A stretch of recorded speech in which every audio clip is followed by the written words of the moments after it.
Hello everybody, welcome to Stitch Brothers. I'm Jake. And I'm Luke. And today we have something super special for you, so get ready. What is it, Luke? Today we're going to do something we've been talking about for a while. We are going to film a multi-part instructional on edge-to-edge quilting with the Q-Matic and Q-24. This is going to be a great video, a great resource video, we're hoping, for existing customers who are always asking us to send them little reminder videos and, tell me how to do this again, as well as prospective buyers who are interested in robotic quilting and just kind of want to see what it's about. So without too much excess, we're going to get right to it so you guys don't have to listen to a bunch of jumble words or whatever before we get right to it. So let's start with loading and then we're going to go to designing. Don't talk about it, be about it. That's right, Jake. All right, so the first thing you're going to want to do is obviously have your back and your top for your quilt all ready. Okay, so the first thing that we like to do is find the center of our back. So we know that if we load it on the frame, it's going to be nice and even. So the first thing we do is fold her in half. All right, you can always mark it with a pin or whatever you have. All right, so we got that now. All right, before we go any further, let's do a little bit of background knowledge here on what we got going on with the frame. So we're going to use 3 bars today. The take-up bar, which is the bar that the quilt is going to advance on as we quilt the quilt, the backing bar, and we're going to use the top bar. So the first thing we're going to do is we're going to pull out the take-up bar to attach the top of the back to the take-up bar. Now, Jake, before we go too far as well as, let's talk a little bit about how we're going to load this quilt. So we are going to do Lonely Streech, which is a older pattern, an oldie but a goodie that we are going to do, that my mom is doing in the new fabric line. And what is it? It's Farmhouse Gatherings. This is a new fabric line. It's going to be available in July. So we're going to do something a little bit different with this one. We're going to load this quilt sideways. The dimensions of our top are 85 by 90, and we're going to choose to load this sideways. So if this was a quilt, okay, there's a couple advantages here. First of all, we want horizontal seams. Why is that, Jake? It makes loading a lot easier. It makes the tension on the back a lot easier. Yes. When you don't have big droops in your back. Yes, when you have vertical seams, sometimes that seam is really tight, and what you end up with is one side being a little loose. When you have a horizontal seam, you get a lot better tension on the back. It's a lot more even. But remember, though, it always depends on what pattern you're going to use, too. If you're doing something traditional like Baptist fan, you just can't load it sideways. Yeah, it's directional. Yes. So right? Something geometrical, orange peel. Yep. Something that is not directional. Modern meander, we generally run always sideways. Yes. Yeah. So what that also does as well is if we choose, so imagine with the Q24, we have an 18-inch section that we can quilt every advance. Okay? So imagine if this was our quilt here. If we can do an 18-inch section every advance, you can see that if we quilt it sideways, there's less advances. And that's a very tricky and strategic way of limiting the amount of times your pattern can get off. This is a was a very big help to us, especially with some of the more demanding designs that really need to line up perfectly. The less time you have to move that quilt, the less chances it has to get off. So let's get going here. So let's start with the take-up bar. And we're going to pull this out. And today we're going to be using the red snappers. Where are our little clips? I got a few of them right over here. All right, Jake. Give me a couple. These are one of our favorite accessories, okay? And this makes loading so easy and fast. You'll see it yourself here, but we don't do any pinning, which is nice. No stabbing of ourselves. So you can see my center right here. And obviously, the back goes towards the back. Have we ever loaded one upside down? All right, so we're going to hold the middle, and then we're going to do one to the left and one to the right. And these clips are just here to hold in place. Let's see here. So we can use the strips. Now we want to make sure that our line here is as even as possible to keep everything as straight as possible. We like to use the salvage. That's a very good. It's a very good reference. Yes.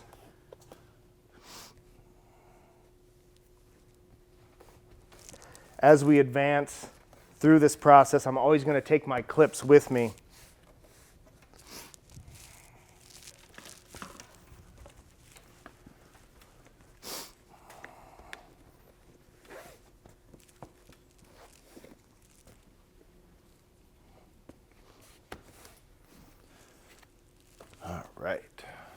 All right, very good.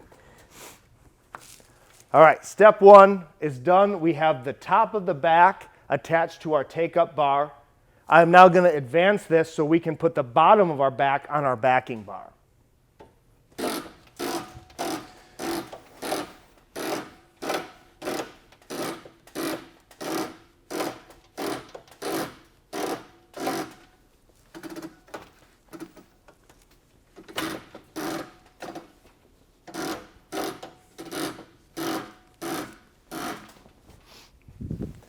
Do a little, this is a large backing.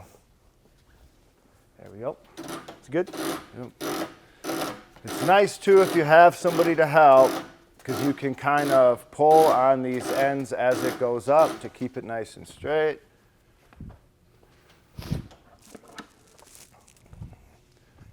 And then you want to trim any of these that you see, especially if your back's white and you. Now you don't have to be too concerned with some of the wrinkles up here because we're going to pull that all out. Here's another one.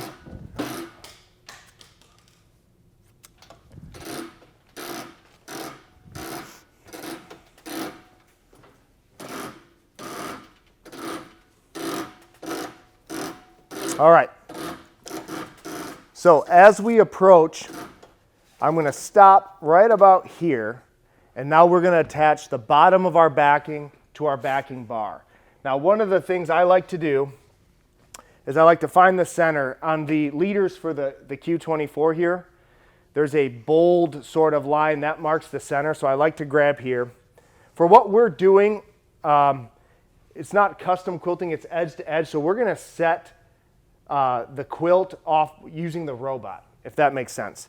So we don't need to necessarily have everything be like lined up perfectly on here because we're going to use the machine to set our quilt area. All right, so I'm going to find the middle here. And I'm going to let this drape back, and I'm going to go ahead and attach my center clip again. And once again, we're going to go one to the left, one to the right.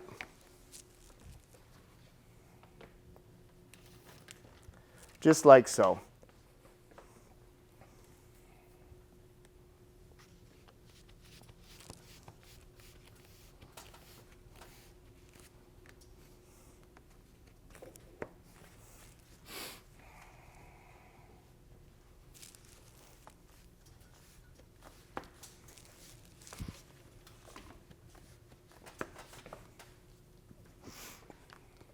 Very good.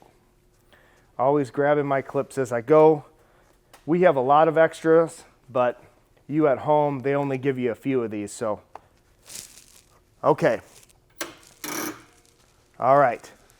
Now what we're going to do is we're going to back roll this so the top of our backing is right under our dead bar here in preparation to load the top. All right. Rolling it back. Now we might take some time here. I might engage that gear and then we can smooth this. Now we want to be a little bit more cognizant of some of those wrinkles.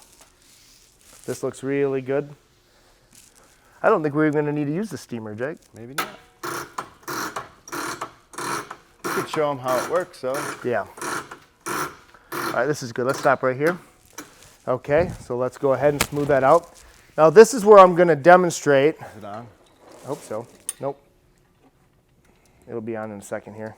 because it just was on. One of my favorite little accessories here, which is the Laura Star steamer. This is pretty good.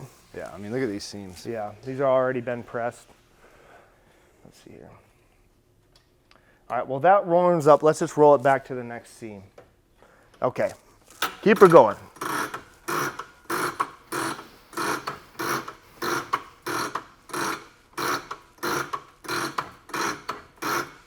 Okay, so again, we'll take a moment here. Obviously with the bigger backs, you have to smooth it out a little bit more. It's important that this rolls back really nicely. Our Laura Star is heated up. Let's talk about this. This is one of our favorite accessories here, and this is the Laura Star steamer. And some of the things we love about the Laura Star steamer is that it's a dry steam, so it doesn't burn you. And it works really, really well. So let's see if Kaylee can manage. If I ever have a backing that's a little bit wrinkly, this is a great way as I advance this to get my seam. Here we got a wrinkle. And as long as I remember to purge it, I don't have any drops that get on my fabric, okay? So you always want to purge it for a second, and then there we go.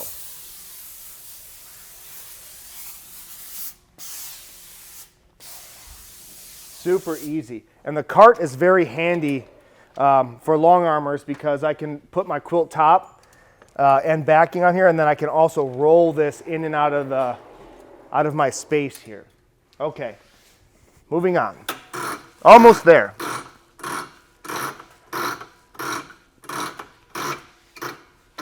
Yeah. Okay. This is rolling really nice. Yep. Very good. All right, we're going to sneak this red snapper just under here. There we go. Very good. And now I don't want to crank it too tight. What I like to generally use as a, what do they say? What is the saying they say for how bouncy this Bounce should a quarter on it. The thing that I use primarily as a test is if I accidentally disengage this gear, it's okay for it to have some tension under it, but I don't want that thing to be shooting forward, right? Like I have a lot of energy stored up in here. That's putting too much tension on the back. Okay, so I like to just get a nice, yeah, there we go. Yep. Perfect. Okay, so our back is now loaded. The next step is we are gonna load our top. So today we have something really great. Again, this is called Lonely Streets. This is a old pattern done in new fabric. Yeah, it's from the Farmhouse Gatherings, yep. That's the line of fabric, but it was from the Flannel Gatherings book back in I the remember day. that. I remember that. So let's show this off. Okay, very cool. Very cool. This is a very like masculine, I feel like. I have one at my house. Do you have this one? Yeah, I have one. I have the original. Very It's on my cool. couch. So we're gonna load this one sideways. So This is my favorite part. All right. Stand back. all right. I'll stand back and let the master. So what you want to do, or what we do, is just take it and kind of flip it right over the top and let it just hang nice and down there. Get your corners.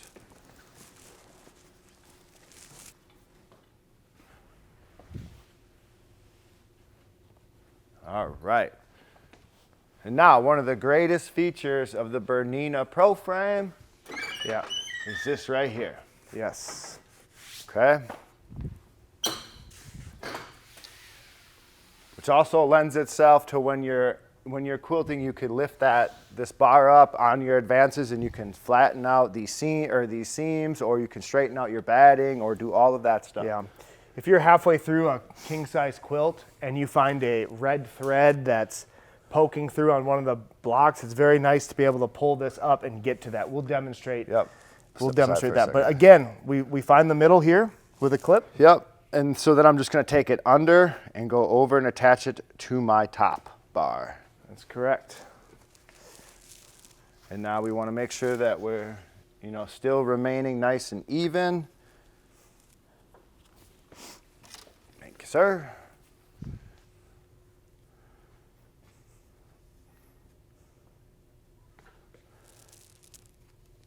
Are we going to need a smaller one again? No. Okay. Perfect. We'll leave the clips on for this one. All right. Again, this is so much easier than pinning. Now, if you ever find yourself really struggling, it's usually not, it doesn't take a lot of strength to do this. If you can see here, it's really not a lot of strength. You got to make sure you're pushing at the right angle.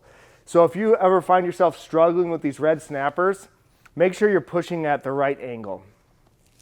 They will break in too. Yeah, and they will break in a little bit. All right, so now we have the bottom of our top connected to our top bar. And again, we're going to roll this back, just like so. And we like to throw it over the top there because it gives you a little friction, okay, as we roll it. And that makes sure it rolls really nice and tight. Now, Jake, stop a second there. This is going to demonstrate the power of the Laura Star right here. This has some more seams in it. As you can see, look at that. Hopefully Kaylee can catch that. It's kind of a challenge.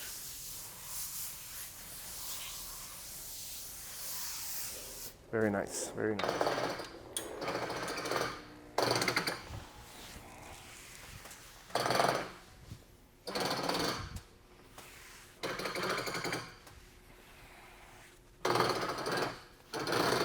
Just gonna keep working it up and working those folds out of it. All right. So now we are almost all the way up. And one of my reference points is I like to have the top hang just above the belt there. And then you could take it. Perfect. And come right down with it. Nice. And now our top is nice and loaded, but now we need to throw batting on it. So I'm not gonna worry about how straight it is, and I'm just gonna take it, flip it down like that.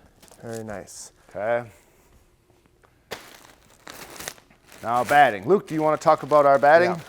So one of the things we really love is our Luna Loft from Moda. It's an 80-20 blend, so it's similar to like a Hobbs 80-20. We really love it. And the thing that we really love the most is the pre-packaged batting.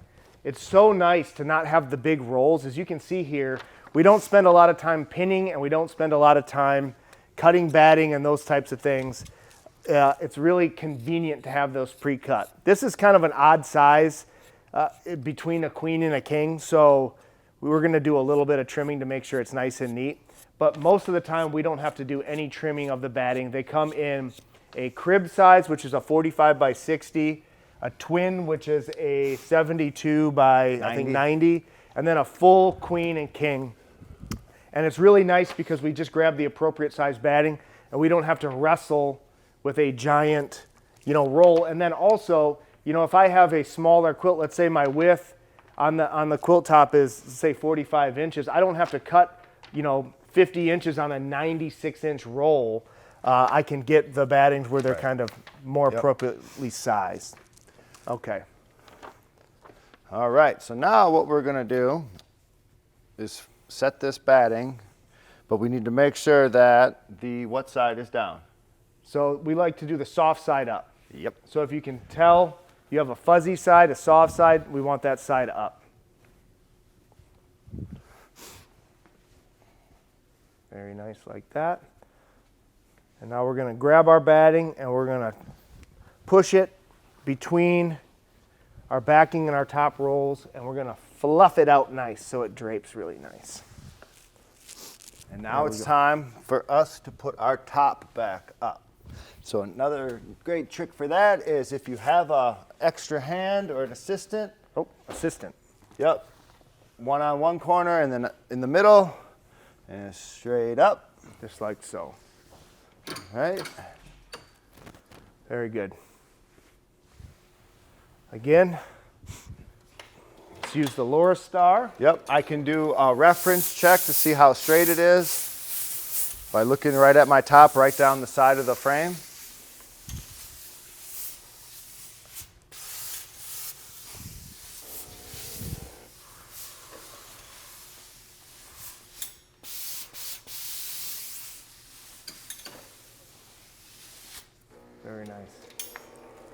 Very nice. And just like that, our quilt is loaded. And that concludes the loading portion of our video. Let's move on to designing. All right, everybody, we finished loading our quilt. Now it's on to designing. So if I go over to my Q-Matic here, the first thing that happens when I open up the app is it wants me to create the safe area. What the safe area is we're setting the dimensions in which the quilt can safely can quilt the pattern. So there's only so many rows we can do at once. For example here, we've got our quilt loaded sideways. What we're going to do is we're going to set the section that we can work on at once, because obviously we can't work on the whole quilt. So the first thing this program is going to tell me to do is create the safe area. All right, Jake. So it says, please move the sew head to the top left corner of the quilt. What we want to do for edge to edge here is we want to make sure that we're creating and it's the reason we want our backing larger than our quilt top. We don't want any starts and stops in our quilt. Okay? So if we can, we want to make sure that we have about at least 1 inch or 2 outside our quilt top on both sides. So you can see top here, left, bottom right. correct. Okay. Our safe area is now corrected. If you want to bring the machine over there, Jake. So let's take a look here. Okay, if I go ahead and I select my full view icon right here, and again, starting out with the new updated Q-Matic software, they gave us this fancy little blue button up here that turns all our icons into words. So if I ever forget any of this, it's really nice to know that I can touch that button and it will remind me what it is. So I'm going to hit the full view icon. Now, as you can see here, we have our safe area. Our safe area is the red rectangle right here. And as you can see, it's much bigger than our grid. Our grid is our quilt size. That's the next thing we're going to adjust. Jake, what is the size of our quilt? It is 90 by 85. 90 by 85. 90 wide. Yep. So we loaded it sideways. So I'm going to go ahead and select the quilt size icon here. And the width is going to be 90, you said? Yep. I'm going to hit OK. And the height is? 85. 85. Oop. OK. And I hit my green check mark. I'm going to hit my full view again. And now you can see that this looks more like what our quilt looks like in real life. So as you can see, we have a much larger grid, and we have our little buffer zone on each side, and that's where when we design, we're going to make sure all our starts and stops are in this little area here that is outside the quilt. Okay, we can't do anything that's outside of the triangle, and we don't want any starts or stops inside our quilt if we can help it. So this little buffer zone right here and right here is where we're going to design our rows, so they start and stop. Mom said she wanted a feather. Okay. Which I think is really great. They're going to run vertically with these rows because obviously this quilt is going to be turned sideways, and I think that's what the original one was. It was custom quilted. This one we're going to do edge to edge, but it's going to be kind of that same feel. Yeah, the one I have has like wavy, like Yes. going all the way down them. So I think we're going to use Abundant Feather, which is one of our favorite edge to edge feathers to choose from. And what I'm going to do here is now I'm going to find Abundant Feather. So this right here is our design center. And this is sort of our favorites or our recently used, that sort of thing. And I can see right here, Abundant Feather. So I'm going to double tap that. And now I have one repeat of the Abundant Feather. Okay, there we go. Now I went ahead and did a little homework on this. And I know that each one of these rows are 4.5 inches. So we're going to make, should we make it slightly smaller? So we're going to size our Abundant Feather using this icon right here, resize. Again, that is what the icon looks like. Once you're familiar with the program, I don't like the little text thing. I don't like the words. But I have it memorized. But if you just bought the machine and you're like looking for the resize button, that's very nice. So we're going to select this. Now I have a few different ways I can resize it. I can just basically take it with my finger and do, just kind of look at it and make a decision there. But what I like to do if I want to be precise is I'll select the control keypad And what I'm going to do is then I'm going to enter a value of 4.25, so slightly smaller, in my height function. And now, green check, I'm going to size this here, which is pretty small. It's going to look a little bit small because this is a pretty big quilt. But that will be about the width of our rows. And I'm going to drag this up to the top left corner. Now, again, I'm going to hit my little icon button here, and that's going to turn these icons into words. And the one I'm looking to is called E2E plus, which is edge to edge plus, meaning we're going to add repeats of our feather. So if I tap this button, I must have flipped the start. There we go. I'm going to add repeats of this feather until it runs off my quilt size. There we go. Now look at that. So we started with just a pattern. Now we have a row. And I can manipulate this row really easy. If you haven't ever worked on one of these programs, if you're familiar with any sort of app, any sort of digital, like a art and paint type program, this is very intuitive. So now I can just move with my finger this row. Make it blue ones. Yeah. So if it's blue, yeah. Oh, sorry. So if it's blue, you can't move it, right? When it's red, you can move it. Yep. So when which it's is selected. a good feature. Yeah, because a lot of times if we're doing custom stuff, I might have several elements on the screen. Yep. So if I want to work with this element, I can tap it and turn it red. Now, I can also use these arrows, which are really handy on the touchscreen, especially if you are fat fingering things like I always am. Micro nudge. Yes, this is a nudge, and I can be more precise. Okay, so now we have a row. Let's add our rows down. This button right here is called multiply. Okay, if I tap multiply, I can now add rows across or down. We don't want any rows across, but we want rows down. So I'm going to tap this, and I'm going to fill my entire quilt with these rows. And I'm going to do a couple extra here because, as you can see, sort of the default spacing is too far apart for my liking. So down here, there's spacing, and there's horizontal, vertical, and offset. This is really cool because depending on how you space a pattern, you can create a whole new pattern.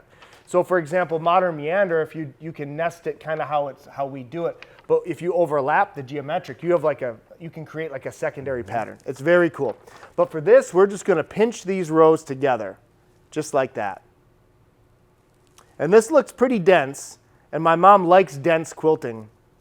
But remember, this is like 90 inches wide, so this is quite a long quilt. Here we go, and now I'm going to use my little arrows to nudge this. Okay, so let's zoom in a little bit so you can see what this is going to look like here. There you go. So it looks like we're going to be able to do 1, 2, 3, 4 rows. And as you can see on my quilt, this actually is kind of nice because in my area that I see we're going to be able to get to, 1, 2, 3, 4. So that should be pretty cool. I think it's That should be awesome. pretty cool. All right. Now, it's very important for me to design my initial block of quilting. As you can see, I now have a block of quilting. So I started with one repeat of the feather, then I had a row, and now I have an entire block. And I want to make sure that when I design this, it fills up the entire quilt space. We don't want any open areas in the quilt space, okay? The last thing we're going to do is we're going to trim our design. But actually, before we do that, let's use, Jake, I want you to use the machine head to mark exactly where the middle top of my quilt is, because we're going to set this block of quilting very precisely off of the needle.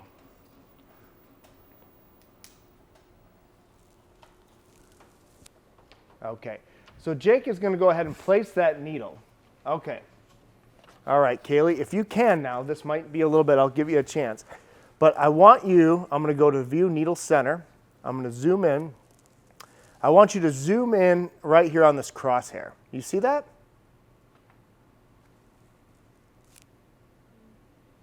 Can you hit More or less? Hard, yeah. Okay.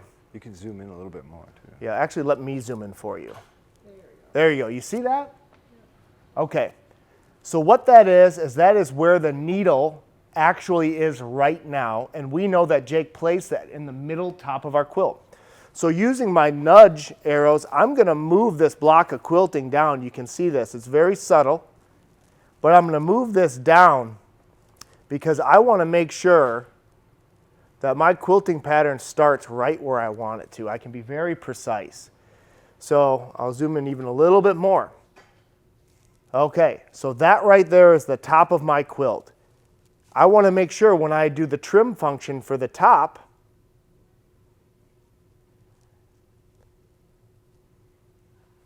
okay, bam, that now I have trimmed my pattern right at the top of my quilt.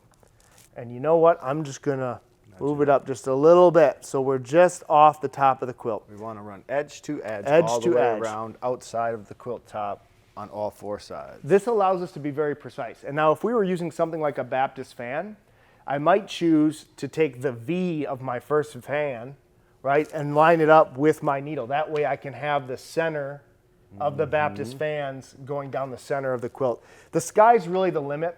If you're doing something that's like a modern meander or something, a lot of times you don't really have to be very precise, okay?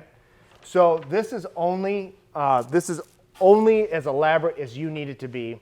And it's kind of the upper end, I guess you could say, of edge-to-edge quilting, is to make sure this lands kind of where you want it. And after we're done filming here, I'm probably going to take an extra 10 minutes and really see where each of these rows are and maybe make some further adjustments. But to keep this video brief, we're just going to move ahead. Most of the time, we don't really have to do this many steps. Let's keep it zoomed in on needle center like that for when we trim, Okay. right? So trimming your quilt inside your safe area, you're going to do that with the sew head. Okay, so what I'm going to do is I'm going to come to my right side of my quilt. And now we can see the end of my quilt, which is right here, right? And I'm just going to go just outside of it. And I'm going to come here with my scissors, which is trim scissors, right? And now I need to go vertical because I'm on the right side. Black disappears, red stays.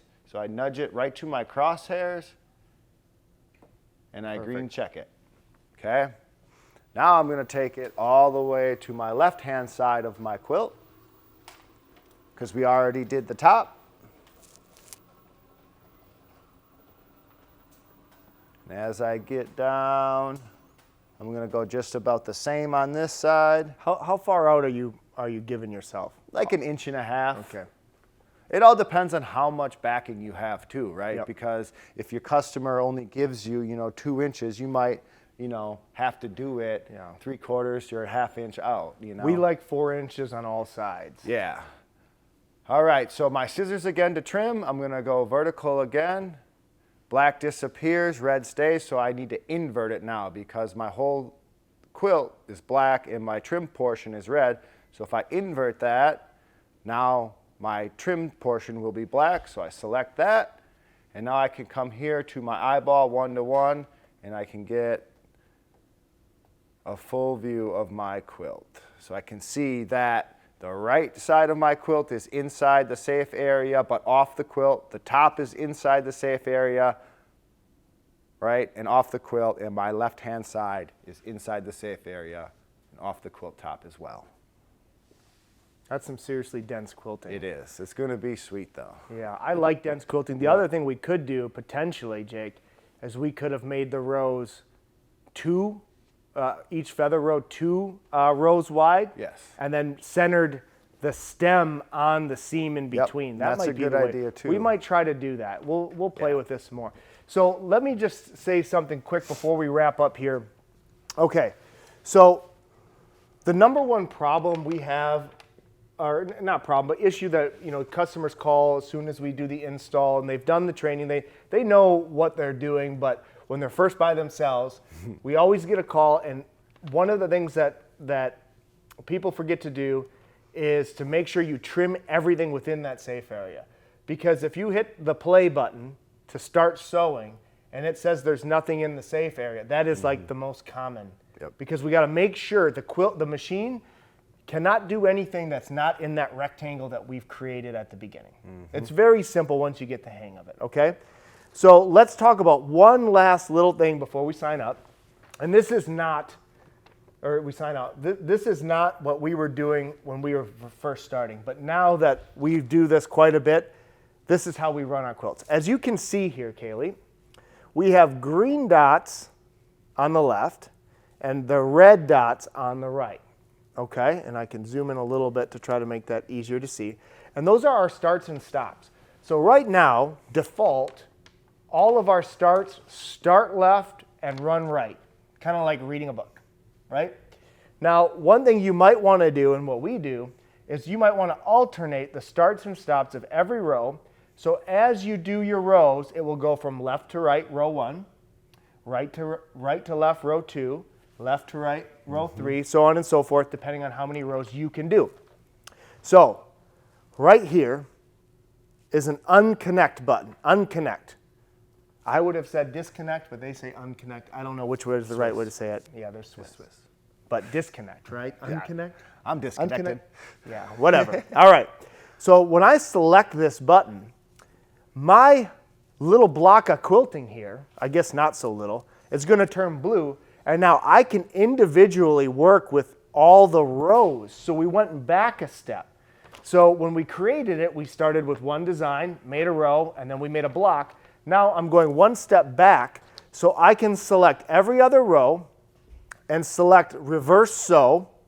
Here's the sort of the icon with the two dots and a series of arrows, like we're going to flip the starts. And if I tap that, you can see that now this is red and that's green.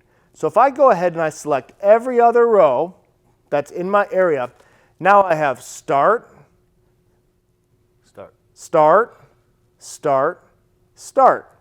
So now my machine is going to go left to right, right to left, left to right, right to left. And that just will make it so I'm not sewing everything in one direction. What that will do is at the end of your quilt, especially a large quilt, you can start kind of making a square quilt not square. Definitely can.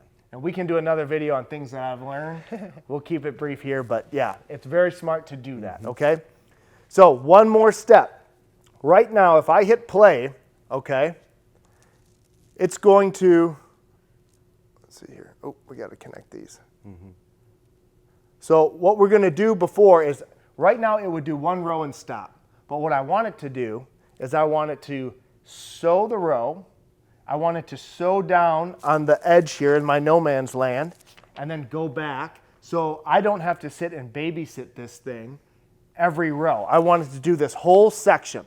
So I select my first row, and then this is connect. So right above unconnect, this is connect. And now I can link all the rows right there together in my area.